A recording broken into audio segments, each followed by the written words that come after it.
Сәлеметсіңдер ме, қымбатты оқушылар? Бүгінгі өтетін сабағымыз етістік. Етістік заттың қимылын, ісін, жай күйін білдіретін сөз табы. Оның сұрақтары не істеді, не қылды, қайтты. Мысалы, өз қадірін білмеген, ер қадірін білмейді деген сөйлемде білмейді деген әрине етістік. Не істейді деген сұраққа жауап береді. Сен жаудан қашсаң, өмір сенен қашады деген сөйлемде де қашады деген етістік. Не істейді деген сұраққа жауап береді. Етістіктер бірнеше түрге бөлінеді. Басқа сөз таптары сияқты, айтайық тұлғасына қарай ол негізгі туынды етістік. Негізгі етістік негізінен қимылды білдіреді. Төл етістік. Оқы, жаз, бар, кел, бұның бәрі негізгі етістік. Ал жұрнақ арқылы жасалған етістіктер, олар туынды етістіктер. Тозда, гүлде, ойна, ойла, кешік деген сөздер туынды етістіктер. Мына жерде ойна дегеннің түбірі ой деп ойлап қалмаңыздар. Ойнаның түбірі ойын. Оған на деген жұрнақ жалғану арқылы ол ойна деген қимылға айналып тұр. Етістіктер мағынасына қарай негізгі және көмекші болады. Негізгі етістіктер негізгі іс-әрекетті білдіреді. Көр, сөйле, әкел. Ал көмекші етістіктер негізгі етістікке жанына тіркеліп, ол қосымша тұрады да негізгі қимыл-амалды білдіреді. Айтып болды, шығып кетті, келіп әкетті деген сияқты екі етістіктен тұрған күрделі етістіктер құрамындағы екінші етістік соның көмекші етістігі болады. Табыс септігіне қатысына қарай етістіктер салт және сабақты болады. Ол егерде табыс септігін талап етпесе, оның бәрі салт етістік. Қараңыз, үйге кел, ге барыс септігінде тұр, сондықтан кел салт етістік. Үйде қал, де жатыс септігінде тұр, қал салт етістік. Үйден шық, ден шығыс септігінде тұр, сондықтан шық, ол салт етістік. Яғни айтқанда, табыс септігін керек етпей, басқа септіктерді керек етіп тұрса, ол салт етістік. Ал табыс септігін қажет етіп тұрса, ол сабақты етістік. Кітапты көр, сабақты айт.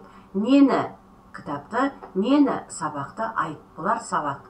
Көрменен айт, сабақты етістіктер. Қайталап айтам. Етістік егерде табыс септігін қажет етсе, өзінің алдындағы сөздің табыс септігінде тұруын қажет етсе, ол сабақты етістік.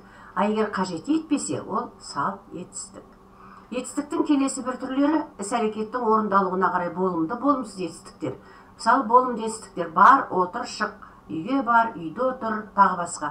А болымсыз етістіктер істің болмағанын білдіреді. Көрме, айтпа, киноны көрме, өтірік айтпа, сабаққа барма, сабақтан қалма. Бұлардың бәрі болымсыз етістіктер. Құрамына қарай етістіктер дара және күрделі болып бөлінеді. Оқы, гүлде, ойна. Бір сөзден болған етістік дара етістік. Екі сөзден болған етістіктер күрделі етістік. Мысалға барып, кел, кіріп, шық, алып, бар. Екі сөзден болып тұр. Сонымен қайталап айтсақ, етістіктер тұлғасына қарай негізгі туынды, жұрнақпен болса ол туынды, негізгі көмекші мағынасына қарай, салт сабақты, табыс септігін талап етуіне қарай, істің болатын болмайтынын білдіріп болымды болымсыз, құрамына қарай дара және күрделі болып бөлінеді екен. Тест тапсырмаларынан тексеріп көрейік өзімізді. Мысалы, туынды етістікті табыңыз дейді. Мына бесеуінің ішінде, бес қатардың ішінде қайсысы туынды етістік? Жұрнақ арқылы жасалып тұрған етістік. Әрине, ойна және ағар. Мына екіншісінде де туынды етістікті тап дейді. Бұл қатарда қайсысы туынды етістік?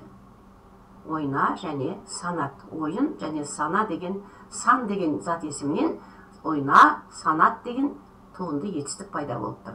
Үшінші тапсырмада көмекші етістік қайсысы? Басқа етістікке тіркесіп келіп мағына беретін етістік. Жазда. Жығыла жаздады. Айта жаздады. Құлай жаздады.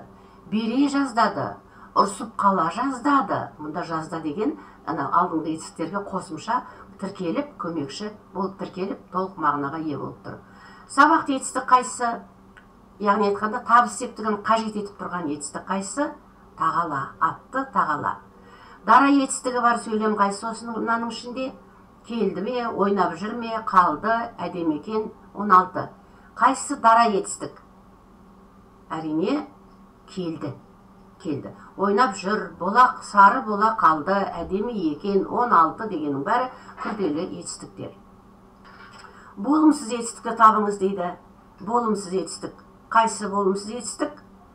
Сабақтан қалма. Мынау барма деген, қалам барма деген, ма сұраулық шылау. Бұл шығарма деген, шығарма, диктант, шығарма деген бар ғой бізде. Бұл зат есім. Жарнама деген, реклама деген сөз зат есім. Менің атым Алма, қыздың аты зат есім. сабақтан қалма деген бұл болымсыз етістік істің болмауын білдіреді. Күрделі етістік қайсы мынаның ішінде? Олар сабақ оқып жүр, балалар мектепте жүр, сен келесің бе? Күрделі етістік қайсы? Оқып жүр. Етістіктің сөйлемде атқаратын негізгі қызметі қандай дейді? Не істейді деген сұраққа жауап берсе, ол сөйлемде не болады? Әрине баяндауыш болады. Етістіктің енді етіс деген түрі бар. Бұл етіс іс-әрекеттің оны орындаушыға қатысын білдіреді. Мысалы, өздік етіс істі адамның өзі атқарады. Адам өзі жуады, өзін өзі тарайды, өзін өзі жуады, өзін өзі киіндіреді. Жуын, таран, киін, жұрнақтары ын, әнна. Ырықсыз етіс істі кімнің орындағаны белгісіз болады. Әйтеуір іс орындалып қалады. Ыл, әлі, ын деген жалғаулары, жұрнақтары бар. Қат ауылға жіберілді, төсек салынды. Мұнда да ын деген жұрнақ, мұнда да ын деген жұрнақ. Мағынасына қарай ажыратамыз. Өздік етіс пе, немесе ырықсыз етіс пе? Мысалы, төсек салынды дегенде, төсек өзін өзі салмайды ғой. Біреу салды, бірақ кім екені белгісіз. Бұл ырықсыз етіс. Ортақ етіс дегеніміз, жұрнағы істі бірнеше адам бірігіп жасайды. Мысалы, олар хат жазысты, жазысқан олар, көмектесті, айтып отырды дегендей. Мысалы, ақындар сахнаға шығып айтысты дегенде, екі адам айтысып отырады, екі адам өлең айтып отырады. Олар ұзақ айтысты дегенде, бір мәселе жөнінде. Олар бірінен кейін бірі сөйлеп ұзақ айтысады. Көп адам орындайды. Өзгелік етіс деген істі өзі істемейді, біреуге істеткізеді. Істі біреу арқылы орындатады. Жазғыздым, айтқызды, алдырды, билетті. Өз орындамайды, біреу-біреуге жазғызады, біреу-біреуге айтқызады, біреу-біреуге бір нәрсесін алдыртады, біреу билетеді. Билетеді, музыка ойнайды, халықты билетеді. Таныс сөзі қандай етістің тұлғасында дейді? Екі адам танысса, ол қандай етіс болады? Әрине ортақ етіс. Екі адам ғой олар. Келтір деген сөз қандай етіс тұлғасында? Біреу-біреуді келтірсе, өзі келмейді, біреуді келтіреді. Ол өзгелік етіс. Ырықсыз етіс тұлғасында сөз қайсы? Ешкім жасамайды, іс орындалады. Іс өзінен өзі орындалады. Бұл қай етіс? Қай сөздер? Қойылды, құйылды, шай қойылды, шай құйылды, тамақ дастарханға қойылды. Айтпайды кімнің қойғанын, бірақ тамақ келіп тұрды, шай құйылып жатыр. Ын жұрнақтар арқылы жазылатын етістің түрі қайсы? Өздік етіс. Жақсы. Қай етістерде бірнеше жұрнағы бар сөзге жалған алады дейді? Бұл әрине өзгелік етіс. Мұнда болды ғой жұрнақ бұны. Алдырдым. Алдырдым дегенге біз алдырттым деп те айта аламыз. Билеткіздім деп те айта аламыз. Бір жұрнақтың үстіне бір жұрнақ қосылып жалғана береді. Бұл өзгелік етіс. Сосын өзгелік етістен жасалған баяндауышты тап дейді. Өзгелік етістен жасалған. Отырды, болып келеді, сөз қағысты, баяндатты, созылған. Қайсы өзгелік етіс? Басқа біреуге істеткен етіс қайсы? Әрине баяндатты. Өздік етісті табыңыз дейді. Көрді, таранды, сағындырды, айтысты, берілді. Әрине таранды, өзін өзі тарайды.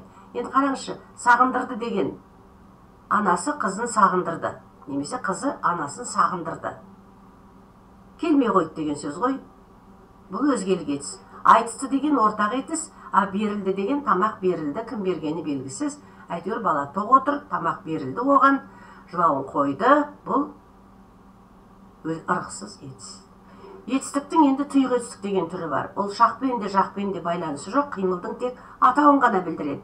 Мысалы, жазу, ойнау, алмау, бұлар тура зат есімдер сияқты септеледі, зат есімдер сияқты тәуелденеді. Атау бару, барудың, баруға, баруды, баруда, барудан, барумен болып, ол септеледі. Және менің оқуым, оқуың, оқуыңыз, оқуы болып, ол тәуелденеді. Мұнда сұрақ бар. Тұйық етістікке тән емес жалғау.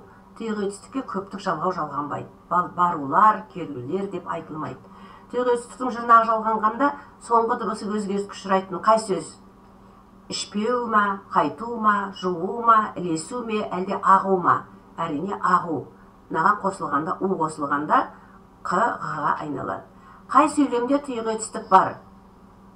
Оның әкесі қан майданда қаза тапқан, оқу инемен құдық қазғандай, әрине оқу деген тұйық етістіктің жұрнағы бар. Міне осылайша бүгін біз балалар етістік және оның басқа түрлерімен таныстық. Етіспен, сосын тұйық етістікпен таныстық. Жаттығыңыздар, дәптерлеріңізге суретке түсіріп дәптерге жазып алыңыздар, қайталап жүріңіздер ылғи. Рахмет балалар, сау болыңыздар, кездескенше. Сабақ осымен аяқталды.